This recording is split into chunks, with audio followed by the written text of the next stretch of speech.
우리 주님께서 십자가 지시기 전에 미리 말씀하시기를 내가 예루살렘에 올라가면 원수들에게 잡혀 십자가에 죽게 될 것이고 3일 만에 부활하게 될 거다라는 말씀을 미리 예언처럼 해 주셨지요. 그 말씀대로 십자가에 못 박혀 죽으셨고 장사 지낸 바 되었다가 3일 만에 부활하셨습니다. 그래서 우리가 매년 이맘때가 되면 예수님의 죽으심을 기념해서 순환주간 또는 종려주일 그리고 부활하심을 기념하여 부활주일을 맞아 기념 예배를 드립니다. 금년에도 예배 없이 지난 주일까지 부활주일 예배를 드렸습니다. 이제 오늘은 부활 후 첫 주간이 되었네요. 부활 후 첫 주 되었는데 부활하신 주님이 하늘로 승천하시기 전에 지상에 40일 동안 머물러 계신 것 우리가 잘 알고 있지요. 부활하신 후 승천하시기까지 40일 기간, 그리고 그 40일 기간에 예수님께서 11번 나타내 보이셨다는 것도 우리가 익히 알고 있습니다. 그래서 오늘은 예수님이 부활하시는 사건부터서 승천하시는 사건까지 40일 동안에 있었던 사건 중에서 3가지만 골라서 함께 은혜를 받으려고 부활하신 예수님 이렇게 제목을 정하고 이 누가복음 24장 36절 이하의 말씀, 여러분 성경을 보게 되면 이 말씀은 마태복음, 마가복음, 요한복음, 그리고 오늘 본문 누가복음 이렇게 다 함께 언급하여 기록된 말씀이지요. 그래서 이 말씀을 본문으로 정하고 40일간에 있었던 것 중에서 몇 가지만 찾아서 참고하려고 오늘 본문을 본문으로 정하고 제목을 정하게 된 것입니다. 자, 예수님이 40일 동안 머무시면서 11번 나타내 주셨다 이렇게 말씀하시는데 주의 주장하시는 분들이 조금씩 차이는 있습니다. 10번 나타내 주셨다 또는 11번 나타내 주셨다. 11번이 가장 다수이지만 그리고 12번, 13번까지 주장한 분들도 계십니다. 그래서 정확하게 10번, 11번, 13번 뭐 그렇게 횟수가 나는 중요하다고 생각하지는 않습니다. 어떤 분들은 40일에다가 방점을 맞추고 11번, 11회에다 방점을 맞춰서 교훈을 찾아 말씀해 주시는 분도 계신 줄 압니다만은 저는 전혀 그쪽에다가 방향을 맞추지 않고 그 40일 기간에 우리에게 남겨주신, 보여주신 진리가 무엇인가 이렇게 그쪽에 방향을 맞춰서 오늘 준비해 왔습니다. 자, 10번, 11번, 13번을 하는데 대충 여러분 아시는 대로 막달라 마리아에게 맨 먼저 보여주셨죠. 첫 번째. 그 다음에 다른 여인들에게 모친 마리아를 비롯해서 다른 여인들에게만 보여주신 것이 두 번째지요. 그 다음에 세 번째로 고린도전서 15장에 베드로에게 보여주셨다. 그래서 베드로에게 주님이 보여주신 것 그렇게 우리가 한 회로 인정을 하지요. 그리고 도마가 없는 10제자에게 나타내 주셨다.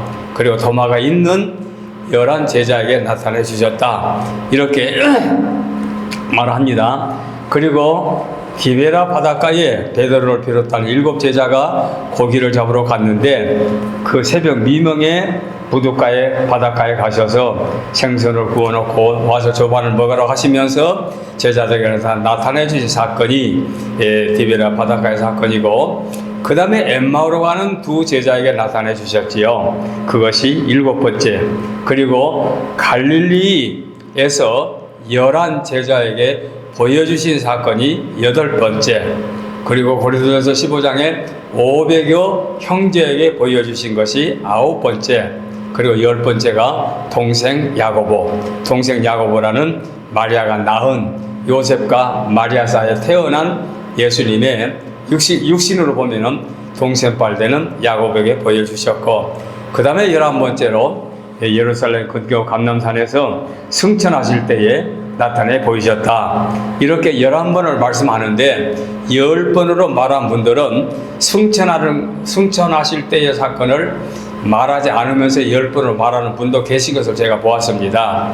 그런가 하면 어떤 분들은 그 후에 이제 승천하신 다음에 스데반 집사님이 순교할 때에 순교하면서 세상을 떠나기, 스데반 집사가 세상에 떠나기 직전에 예수님이 하늘 우편에 서서 자기를 내려다 본 것, 무슨 만원경을 보고 멀리 보이는 그런 게 아니라 스데반 집사님 가까이에서 예수님이 하나님의 나라, 하나님 우편에 서 계신 것을 본 것을 12번째로 말하고, 그 다음에 다메섹 도상에서 사울에게, 박해자 사울, 교회를 핍박했던 사울에게 보여줬던, 나타내 주었던 것을 13번째로 말하는 분들도 계십니다.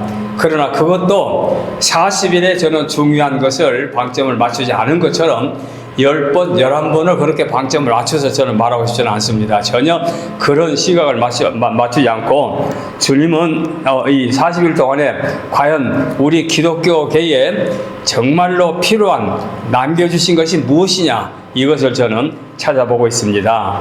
여기서 제가 다시 한번 반복을 드립니다. 십자가의 도가, 우리 기독교만이 갖고 있는 이 십자가의 도가 놀라운 역사이지요. 십자가의 도가 미련한 그때는 멸망을 받을 자들에게는 미련하게 보이고 하찮게 보이고 아무것도 아니지만, 구원받을 자에게는 하나님의 능력이 나타난다. 이 십자가 사건이 놀라운 사건 아닙니까? 그래서 이 십자가 사건, 부활 십자가의 사건이 이어지고 부활하신 다음에 40일 동안에 일어난 사건 중에서 중요한 것이 뭐냐, 중요한 대목이 뭐냐, 그것입니다. 자, 그래서 첫째 중요한 것, 전능하신 하나님의 능력을 보여주셨습니다. 예수님의 부활 사건부터 승천하신 사건 가운데서 제일로 중요한 것이 하나님의 능력을 보여주셨습니다.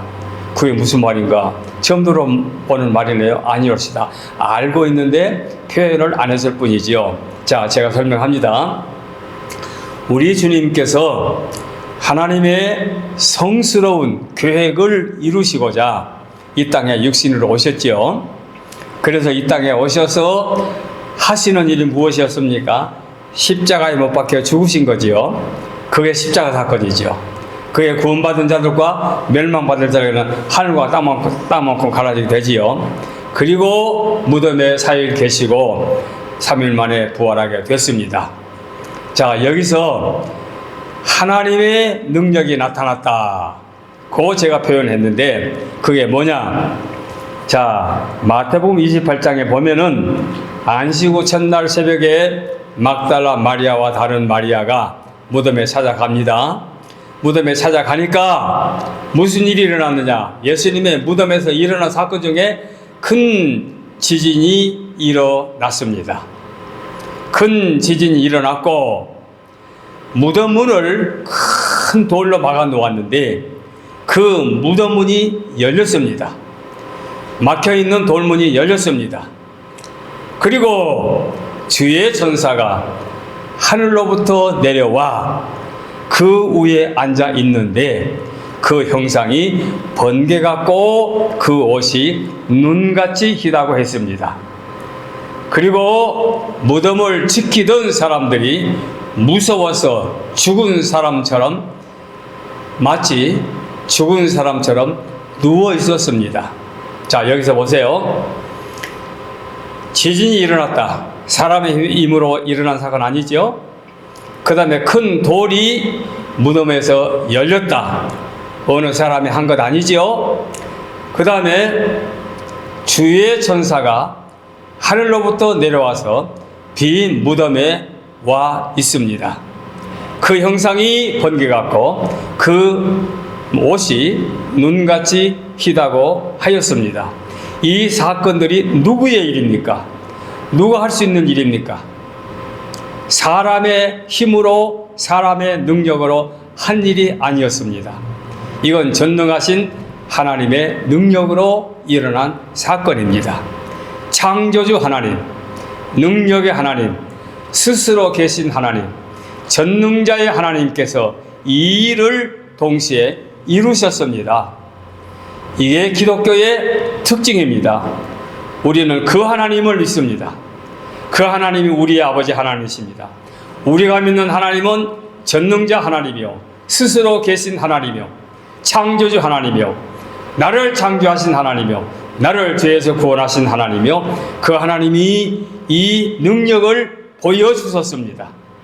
그리고 세상에 무서운 것이 없는 파수꾼들, 로마 병정들, 로마의 세력가들, 유다의 율법주의자들은 예수님을 처참하게 죽여서 무덤에다가 묻었습니다마는, 물론 장례는 그들이 치르지 않았으나 하여간 나름마다 요셉이 치러줬는데 무덤에 장례를 모셨으나 그들이 해놓은 일은 거기까지입니다. 그런데 세상에 무서운 줄 몰랐던 그들이 전능자 하나님께서 하시는 일을 보고 죽은 사람처럼 쓰러져 있었습니다. 속된 말로 죽은 사람처럼 뻗어 있었습니다. 죽지는 않았습니다. 얼마나 무서웠으면 24시간 파수했던 사람들이, 파수병들이 쓰러져 있었겠습니까? 여기서 우리는 전능하신 하나님의 능력을 찾아야 됩니다. 우리 기독교는 그런 하나님을 믿습니다. 여타 종교는 아닙니다. 내가 만들어 놓고 그것이 신이라고 신 앞에 복을 달라고 빌고 소원을 빌고 거기다가 뇌물을 바치고 찾아가서 정성을 쏟고, 그것이 일반 종교인들의 행위입니다. 그런데 우리 하나님은 그런 하나님 아닙니다. 살아계신 하나님, 영원히 살아계시고 천지를 창조하시고 죄인을 죄에서 구속하시게 하여 당신의 독생자를 제물로 바쳐주신 그 예수님이 부활하는 그 순간에 친히 지진이 일어나게 하시고 바위 문을 무너뜨리시고 하늘로 천사가 내려와서 무덤에 앉아 계시도록 하나님이 역사해 주셨습니다. 그 능력에, 하나님의 능력을 우리는 40일 동안의 첫 시간에 발견할 수가 있습니다. 그래서 우리는 하나님의 능력, 살아계신 하나님, 우리 아버지 하나님은 그런 하나님을 믿습니다. 우리는 그래서 살아계신 하나님을 믿습니다. 우리가 믿는 하나님은 그런 하나님이십니다. 그 하나님이 당신의 아들을 제물로 주셨습니다. 못 박아 죽도록 제물로 주셨습니다. 그래서 우리 주님이 나의 주, 나의 하나님이 된 것이고 우리는 그 주님을 믿습니다. 오늘 우리는 이 말씀을 마음속에 기억해야 됩니다. 우리 기독교의 골격, 기독교의 근본, 한옥으로 말하면 기둥 같은 하나님의 능력을 발견하게 됩니다. 누가 감히 예수님의 시신을 만질 수가 있습니까? 그 무덤에 돌문을 막고 인봉을 해놓았습니다. 인봉에 놓은 것을 누가 감히 뗄 수 있습니까? 인봉 친 사람 외에는 뗄 수가 없습니다. 로마의 세력 앞에, 유대인들의 그 여론과 힘 앞에 누구도 손댈 수 없습니다. 그런데 인봉이 저절로 떨어집니다. 돌문이 굴러집니다. 누구의 힘으로? 전능하신 하나님의 힘으로. 24시간 파수한 사람들은 감히 개미새끼 한 마리 접근하지 못하도록 막고 있었습니다. 그런데 감히 그들이 하늘로부터 천사가 내려왔습니다. 돌문이 굴 열렸습니다. 무서워서 길을 한 것처럼 쓰러져 있었지 누구도 말하지 못했습니다. 그래서 전능하신 하나님의 능력, 부활 사건 40일의 첫 시간에 하나님의 능력을 우리는 머릿속에 기억해야 됩니다. 이 부분 기억하지 못하고 사는 사람들 많습니다. 하늘로부터 천사가 내려온 것 사람의 힘으로 한 것 아니요, 돌문이 열린 것 사람의 힘으로 한 것입니다. 그래서 무덤을 지켰던 사람들은 쓰러져 누워 있었습니다. 하나님의 능력 앞에, 막강한 하나님의 힘 앞에 사람들은 죽은 사람처럼 쓰러질 수밖에 없었습니다. 우리가 믿는 하나님이 그 하나님이십니다. 저와 여러분이 믿는 하나님은 그런 하나님이십니다. 이 하나님을 믿습니다. 여기에서 우리는 피조물과 조물주에 비교할 수 있는 조건이 생깁니다. 천하의 모든 것은, 우주의 모든 것은 피조물이요, 한 분 하나님만이 조물주십니다. 그 하나님이 그 역사를 행하셨습니다. 그래서 우리는 조물주 하나님을 믿습니다. 창조자 하나님을 믿습니다. 전능자 하나님을 믿습니다. 돌문을 무너뜨리시고 주님을 부활하게 하신 하나님을 우리가 믿습니다. 그러므로 전능자 하나님을 이 40으로 첫 시간에 기억해 둬야 하기 때문에 이 말씀을 드린 것입니다. 세상 사람들과는 다릅니다. 아무리 여러분들이 절친하게 사는 사람, 친구들의 세상이 있다 하더라도 그분과 우리는 소속이 다릅니다. 우리는 그 하나님을 믿는 하나님의 백성들이고, 세상 사람들은 내가 세상 사람을 비하시키라는 게 아니요, 그분들은 몰랐든지 알고도 안 믿든지 그들은 전능자를 안 믿기 때문에 우리와는 근본이 다릅니다. 그분들은 병 낫기를 바라고 출세하기를 바라고 돈 벌기를 바라고 사업이 잘 되기를 바란다 하더라도 그들이 바라는 신이 하나님이 아니라면 우리와는 소속이 다릅니다. 그래서 전능하신 하나님의 능력을 예수님의 부활 사건 속에서 우리가 찾아보아야 합니다. 지금도 우리는 그 하나님을 믿고 그 하나님이 우리를 지켜주신 것을 기억해 주실 때에 우리가 믿는 기독교 신앙이 어떠한 것을 바로 깨닫게 된 것입니다. 그 다음에 두 번째로 들어갑니다. 이 40으로 사건 속에 또 한 가지 기억해 둬야 할 것은 부활의 확증과 위로의 사건을 발견하게 됩니다. 부활의 확증이 뭐냐? 자, 주님이 분명히 세상을 떠나셨고, 말하자면 사망하셨고 장사 치른 바 되었으니까 예수님이 돌아가신 것만은 사실이지요. 여기까지는 누구도 부인하지 못합니다. 로마인이나 헤로도 빌라도 총독이나 또는 유대의 무슨 율법자들이나 그 누구도 예수님의 죽으심은 부인할 수 없습니다. 그런데 3일 만에 부활하셨네요. 하셨는데 부활하시자마자 하늘로 승천해 버렸다가 가정해 보십시다. 그러면 세상 사람들이 믿겠습니까? 믿지 않겠습니까? 내가 못 봤는데 어떻게 믿어? 너 봤어? 나도 못 봤어. 그런데 부활하셔서 하늘로 승천하셨다. 그럼 어떻게 믿어? 할 거 아닙니까? 그런데 아까 말씀드린 대로 10번 내지는 11번 아니면 12번 13번까지 주님이 나타나셨는데 지극히 사적으로는 자기 가정에 야고보 같은 동생에게도 보여주셨고, 사랑하는 제자 베드로 같은 수지자에게도 1대1로 보여주셨고, 자기를 따랐던 막달라 마리아 같은 여인에게도 보여주셨으며 500여 형제에게 보여주셨는데 그 사람 중에는 지금 태반이나 남아있다고 기록된 걸 보니까 예수님이 10번 내지 11번 내지 12번 내지 13번 나타내 주신 것은 부활의 확증을 그대로 보여주신 것입니다. 그리고 주님이 나타나셔가지고 하신 말씀이 뭡니까? 평안할지어다 하고 위로의 말씀을 해 주셨습니다. 그래서 두 번째로 예수님의 부활 사건 40일 동안에는 부활의 확증과 위로의 사건을 찾아볼 수가 있습니다. 요한복음 20장에 보게 되면은 막달라 마리아가 이제 무덤에 당도하게 되지요. 와서 보니까 아까 위에서 말씀드린 대로 무덤 문이 열려 있는 거예요. 자, 그래서 제자들에게 달려갔습니다. 우리 선생님의 내가 무덤에 갔더니 무덤 문이 열렸습니다. 그리고 예수님이 안 계세요. 없어요. 예수님의 시신이 없어요. 그러니까 베드로와 요한이 팍 달려오지 않습니까? 달려오는데 나이가 누가 많아요? 베드로가 많지요. 요한이 나이가 젊지요. 그러니까 요한이 먼저 왔어요. 무덤에 와가지고는 무덤 입구에 서서 요한이 감히 들어가지 못하고 밖에 서 있는 거예요. 그런데 늦게 도착한 베드로가 오자마자 무덤으로 확 들어가서 보니까 예수님의 시신이 없어요. 이제 요한은 그 다음에 들어왔겠죠. 예수님의 시신이 없으니까, 안 계시니까 그들이 돌아갔습니다. 돌아가고 난 다음에 무덤은 비어 있는데 막달라 마리아는 무덤을 떠나지 않고 밖에 서서 울고 있었습니다. 자, 두 제자 돌아갔는데 막달라 마리아는 무덤에 서서 울고 있었습니다. 자, 그런데 막달라 마리아가 울고 있는데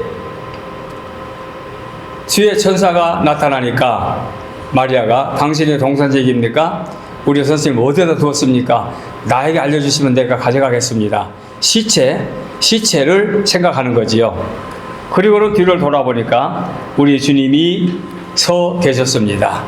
그리고 마리아야 하고 인자한 목소리로 마리아를 부르셨습니다. 여기서 마리아가 선생님을 알아보게 된 것입니다. 자, 이 사건을 우리는 분명히 이 내용 사건을 알고 있습니다. 자, 막달라 마리아의 입장에서 한번 여러분 깊이 생각해 보세요. 마리아가 누굽니까? 7 귀신이 들려서 인간 폐인처럼 살고 있었습니다. 인간 쓰레기. 보통으로 미쳐도 미친 사람 치고 하지 않는데 보통 사람보다 7배나 미쳐서 발광하고 있으니 누가 그 사람을 상대하겠습니까? 그런 여인이 예수님을 만나서 깨끗하게 치료받고 정상적인 여인으로 지혜롭고 현모스러운 여인으로 그가 거듭나게 됐습니다. 이렇게 예수님을 통해서 권침을 받고 나니까 막달라 마리아에게는 오직 99%가 아니라 100% 예수님만 바라보고 예수님만 사모하고 예수님으로 더불어 세상을 살고 있었습니다. 예수님이 그 여인의 삶의 전부였습니다.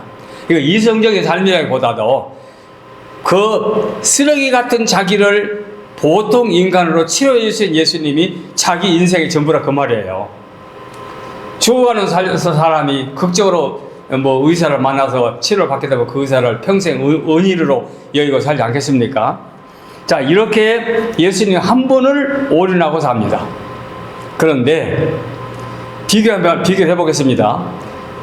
성모 마리아는 어떻습니까? 성모 마리아는 똑같은 여인으로 예수님을 낳아서 길러서 여기까지 십자가에서 예수님이 죽으신 것까지 다 목회한 여인입니다.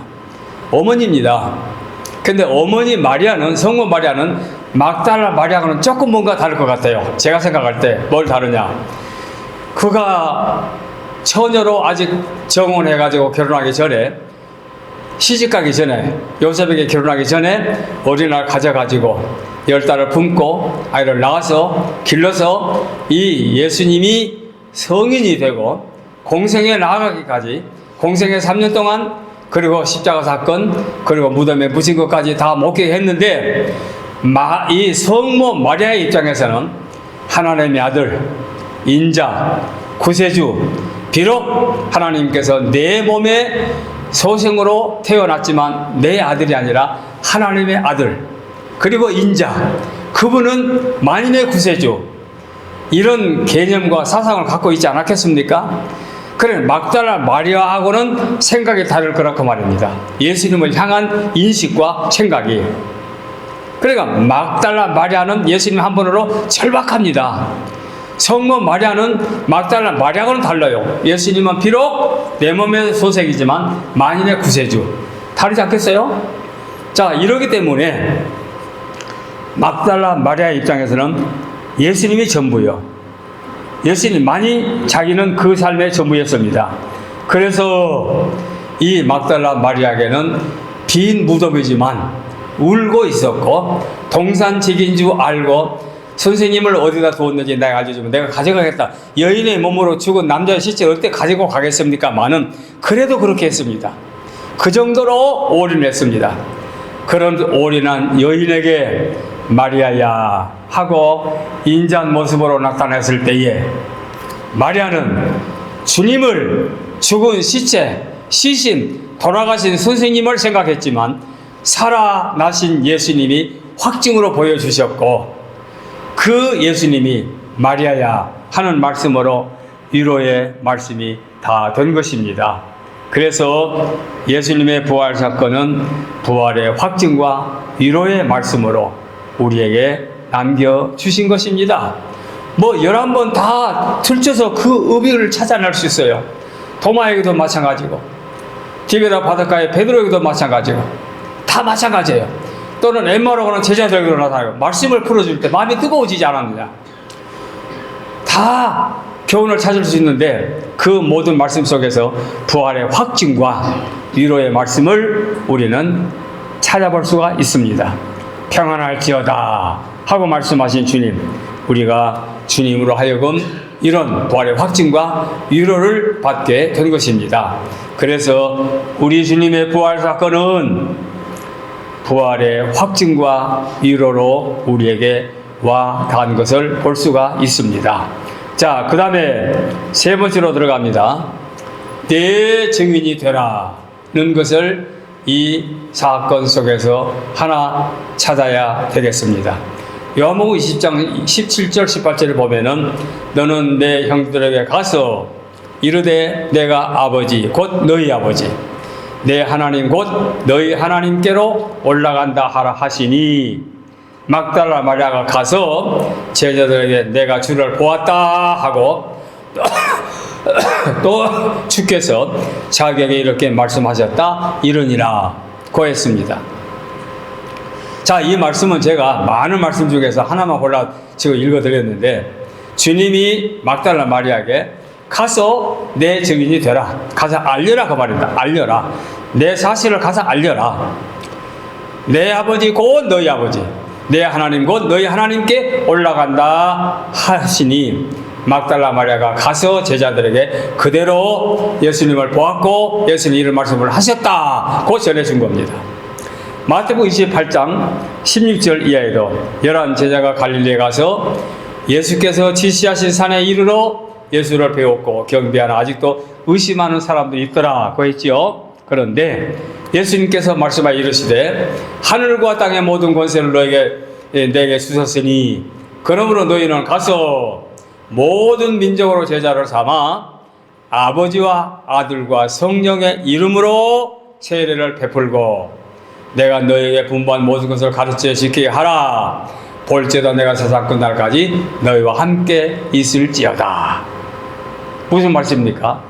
가서 복음을 증거해라, 제자를 삼으라, 말씀을 선포하라, 세례를 베풀라. 무엇입니까?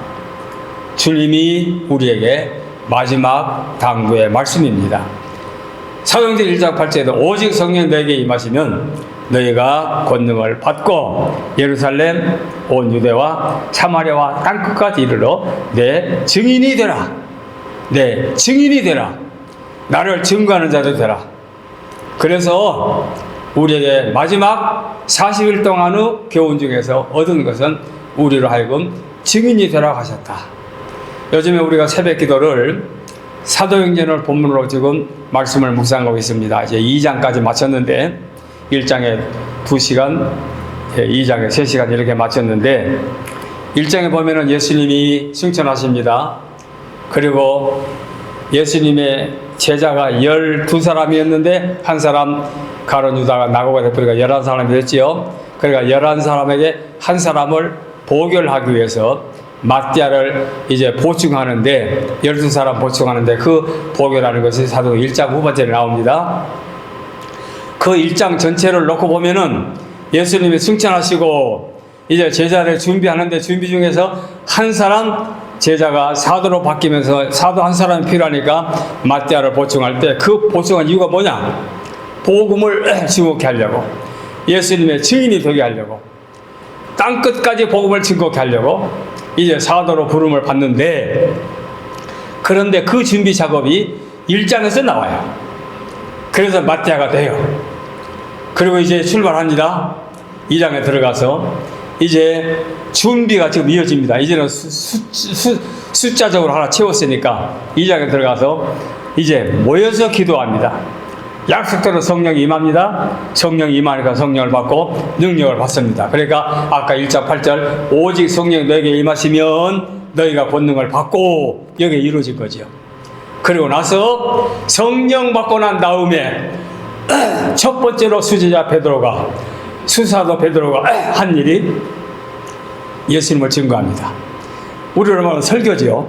예수님을 증거하니까 놀라지 마십시오. 하루에 3,000명이나 되는 사람이 회개하고 돌아옵니다. 그들이 우리가 어찌할꼬 하면서 가슴을 칩니다. 너희들이 십자가에 못 박혀 죽인 그 예수가 하나님이 보내신 우리의 구세주다. 회개하라.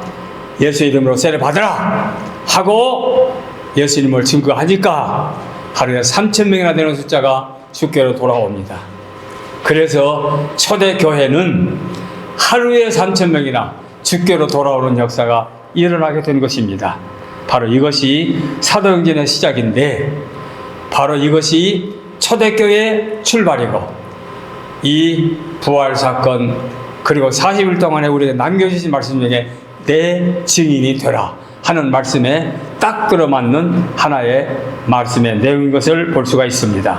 그래서 그 다음에 사울 같은 박해자도 하나님이 불러서 내 일꾼으로 삼으시고, 그를 사도로 만드시고, 그를 성경 저자로 세우시고, 전도자로 세우시고, 그를 이방 나라의 복음을 증거하는 자로 만들어 가지고 로마까지 복음을 가지고 증거하여 가서 복음을 증거하는 바울 사도의 행적을 우리는 익히 알고 있습니다.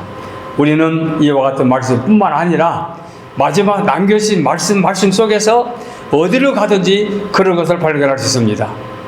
어디로? 요한복음 그 21장도 주님이 베드로 사도에게 네가 나를 사랑하느냐? 네, 내가 주님 사랑하는 걸 주께서 아십니다. 네가 정말로 나를 사랑하느냐? 네, 내가 사랑합니다. 네가 정말로 나를 사랑하냐? 세 번째로까지 물어보니까 근심하여 가로되 주여 내가 주님 사랑하는 줄 주께서 아시나이다. 이때 예수님이 뭐라 말씀하셨습니까? 내 양을 먹이라, 내 양을 치라, 처음에는 내 어린 양을 먹이라, 두 번째는 내 양을 치라, 세 번째는 내 양을 먹이라. 이게 뭡니까? 양을 치라, 양을 먹이라 하는 말씀은 증인이 되라. 내 사랑하는 형제, 하나님의 자녀, 그리스도인, 지상에서 선택받을 거룩한 백성들을 위하여 너는 가서 수고해라 하는 얘기 아닙니까? 그래서 베드로 사도, 바울 사도, 그 외 다른 사도들을 포함한 초대교회 주의 종들이 자기 목숨까지 증인이 되어서 복음을 증거함으로 이 시대에 지상에 있는 모든 나라에는 복음이 전파되어서 우리가 이 복음으로 말미암아 하나님의 백성이 되고, 저와 여러분은 이렇게 거룩한 날이면 시간을 내서 주님 앞에 나와 경건하게 하나님 앞에 예배를 드립니다.